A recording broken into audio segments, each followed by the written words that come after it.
Добар ден, креативни дечиња.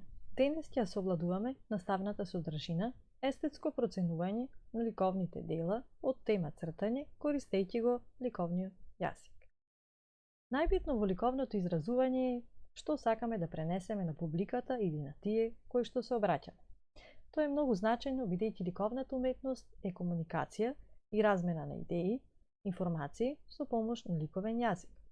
Потоа е битно да одбереме начин како да ја пренесеме информацијата. Цртежот како категорија е основа за запис на ликовната идеја. Цртежот помага да ја визуализираме идејата од мисловна да стане видлива. Цртежот може да биде скица за едно дело, но може да биде и самостојно ликовно дело. Покрај во ликовната уметност се користи и во области како архитектурата, дизајнот, моден, графички, индустријски, сценографија и сториборд, односно план за филмски сцени или реклами. Низ историјата на ликовната уметност можеме да погледнеме како се менувале темите во зависност од општествените, социјалните околности и потреби за изразување. Пештерата од Шовет Понт де Арк во Ардеш во моментов е најстарата позната локација за уметност во пештера во светот од пред околу 30.000 до 32.000 години. Во пештерата се документирани над 420 слики, вклучувајќи бројни реални животни, човечки отпечатоци и цртежи со апстрактни точки. Се смета дека процесот на правење хартија се развил во Кина во 2 век. Пред тоа, кинезите произведувале цртежи со мастило на свила. Процесот на правење хартија се шири од Кина преку Блискиот исток и во Европа до 13 век. Некои од најубавите примери на цртање во ова време може да се најдат во практиката на калиграфија, што е вид на вешто пишување направено со четка. Сега ќе погледнеме 3 цртежи изработени од Леонардо да Винчи, кој што е ренесансен уметник. Тој се инспирирал од природата и околината и се обидувал со научен пристап да нацрта и да создаде направи кои ќе се корисни за човекот. Го истражувал светот околу себе и наблюдувал. Научниот цртеж пренесува точни податоци за некој предмет, производ, објект, зграда или појава, така што сите што го гледаат добиваат точни податоци. Уметничкиот цртеж не пренесува само податоци за некој предмет, туку пред се мисли, чувства и доживување на уметникот. Лево можеме да погледнеме цртеж од Микеланџело Буонароти, кој што ја представи базиликата Свети Петар во Ватикан и датира од ренесансен период. А десно може да погледнеме цртеж од Пол Кле, кој е нацртал големата купола и датира делото од 1927 година. Постојат повеќе слоеви кога се наблюдува уметничко дело. Па треба да се запрашаме. Кој е мотивот или темата? Мотивите и начините кои ги користат уметниците се проучуваат со област иконологија. Кој е материјалот со кој е изработено делото? Научна дисциплина која се занимава со проучување на материјалите се нарекува технологија на уметнички материјали. Она што денес ќе го објаснуваме, ликовниот јазик, научната гранка која ги проучува ликовните елементи и принципи се нарекува теорија на обликувањето. Што зборуваат или порачуваат делата? Најблиската научна гранка е теорија на информации, односно семиологија, односно теорија за знаците.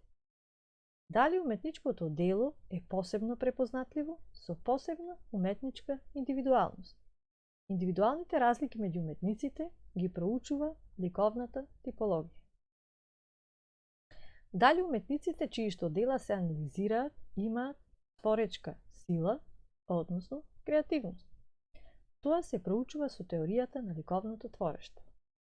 Дали уметниците кои го изработиле делото имаат специфичен метод и стил на обликување, бидејќи секој вистински уметник е посебен, неповторлив и тој одбира само на себе прифатлива ликовна постапка. Може ли на уметничките дела да се видат карактеристики на времето во кое е настанало? Бидејќи кога се изучува историјата на уметноста, се осознава дека секое време има свој начин на изразување. Дали може да се препознаат уметнички дела од одредени народи или простори? Дали опкружувањето се одразува врз творештвото, бидејќи секој народ си има посебни традиции? дали може на делата да се видат социјалните влијанија на одреден доба и подневи, односно социјален аспект на уметноста. Секој време има одредени општествени односи. Уметникот го одразува времето во кое живее, луѓето, сцените и со своите дела внесува наклонетост или неодобрување. Ликовните дела се сложени. Набљудувачот може да ги разбере ако ги открива сите нивни слоеви. Творечкото дело го препознаваме по длабочината, оригиналноста на чувствата, мислите кои не збогатуваат, кои не принудуваат да размислуваме за светот на нов творечки начин да ги разбираме нештата. На следните два цртежи од ликовен јазик, ако ги анализираме ликовните елементи и ликовните принципи, ќе забележиме дека уметниците употребиле линарна перспектива, простор, линија, тон, односно светлинска вредност, текстура, односно опишување на квалитетот на површините и форма, а од ликовни принципи употребено е градација на тон и форма, хармонија со текстура и ритам со линии, односно се повторуваат линии. На следните три цртежи кои што ги изработил италијанскиот уметник Рафаел Санти од Италија, тој употребил ликовен принцип градација со тонски вредности, потоа хармонија со текстури и линии и употребил ликовен принцип пропорции, односно сооднос на големините на формите. На следните три цртежи веднаш ќе забележиме разлика помеѓу линеарен, тонски и текстурален цртеж.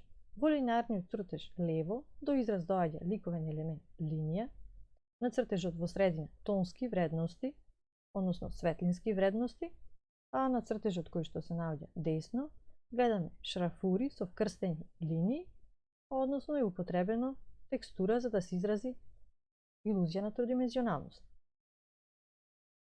Сега можеме да погледнеме два цртежи од познати македонски уметници. Лево гледаме цртежот од Димитар Аврамовски Пандилов, а десно цртежот од Димитар Манев. И двајцата уметници употребиле ликовен принцип контраст, односно користеле разлики во светли и темни површини и текстури со цел да го изразат мотивот кој нив им бил значаен. Следно можеме да погледнеме лево цртеж кој е наречен Птици и цвеќиња од Никос Хајдикиријакос, кој датира од 1946 година, а уметникот употребил ликовен принцип ритам со повторување на хармонични насоки и линии. Додека десно погледаме делото кое е наречено Пандорината кутија од авторот Маријанто, кој датира од 2013 година, и уметникот на зидовите од галеријата употребил ликовен принцип контраст со разлика на светли и темни површини и текстури, на тој начин ја нагласил приказната која него му била значајна. Следно може да погледнеме лево, гледаме цртеж кој што е изработен врз страница од книга. Цртежот е од Пол Кле и тој употребил ритам со повторување на линии, насоки, форми, големини и представил град. Додека десно може да погледнеме цртеж од Ед Руша, кој што употребил ликовен принцип градација, односно постепена промена на тонските вредности и на тој начин постигнал илузија на тродимензионалност на формата и го истакнал текстот кој што него му бил значаен.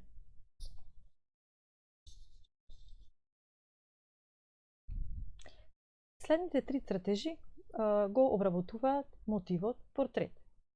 Лево гледаме цртеж од француски уметник Хенри Матис, кој што игра со ликовниот принцип пропорции и употреба на хармонични, прецизни, остри линии. На средина гледаме цртеж од уметник од Битола, цртежот датира од 1900 година.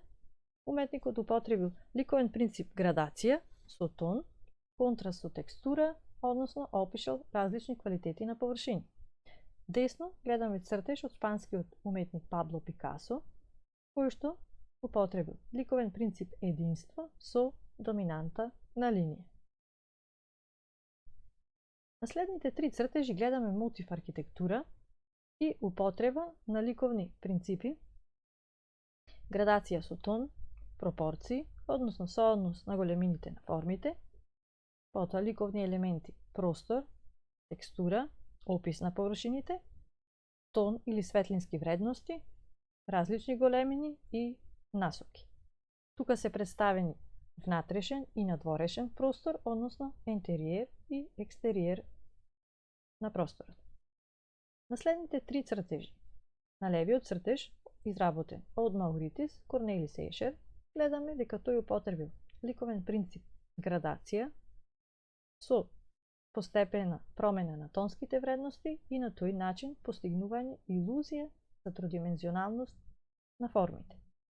На цртежот од Балдасаре Томасо Перузи, кој го представил Атлас, гледаме ликовен принцип пропорции, односно сооднос на големините на формите, ликовен елемент насока и ликовен елемент текстура, опис на површините на косата и телото на Атлас. Десно долу, на цртежот од Фердинанд Ходлер, можеме да забележиме исто така ликовен принцип пропорции, ликовен елемент форма, насока, текстура, простор и уметникот доловил сугестија на движење.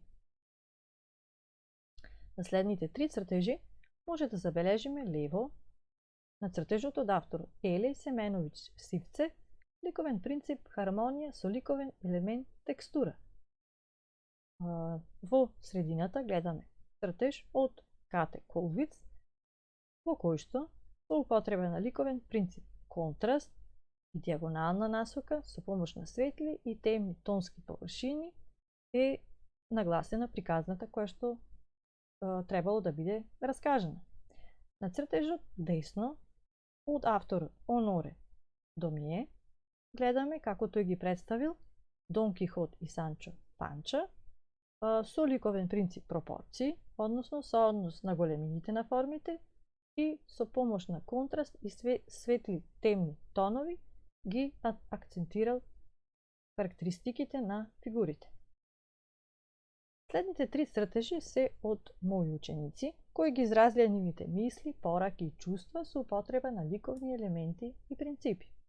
На цртежот кој што се наоѓа лево, ученичката Јована Димовска со помош на ликовен принцип градација и богатство на тонови и со употреба на линија и текст искажала мисла која неа и била значајна. Во цртежот кој што се наоѓа на средина од Далибор Ѓорелевски, гледаме како тој со помош на хармонија на тонови ни порачува дека треба да ја чуваме природата за да имаме чиста вода.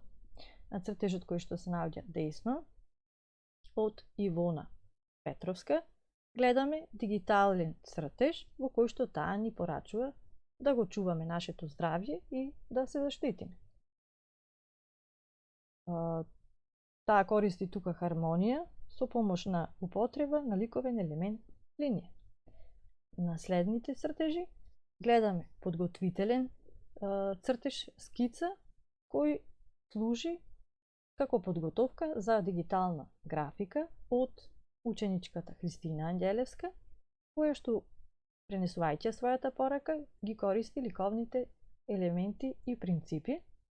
Од ликовни принципи ритам, контраст, градација, а од ликовни елементи линија, форма, големина, тон и боја. Последниот цртеж кој што сакам да ви го представам е од авторот Сент Џон Томсон и тој го нацртал Чарлс Дарвин во 2017 година и додал реченица во објаснувањето на делото, која некој писател ја напишал инспириран од книга на Дарвин. Не обстојуваат најсилните или најпаметните, туку тие кои најдобро се прилагодуваат на промените. Реченицата е пораката на авторот со делото. Секогаш треба да се стремиме кон подобро и да не се плашиме од напредок и промени. Ви посакувам секое добро и се надевам повторно ќе учиме нови содржини.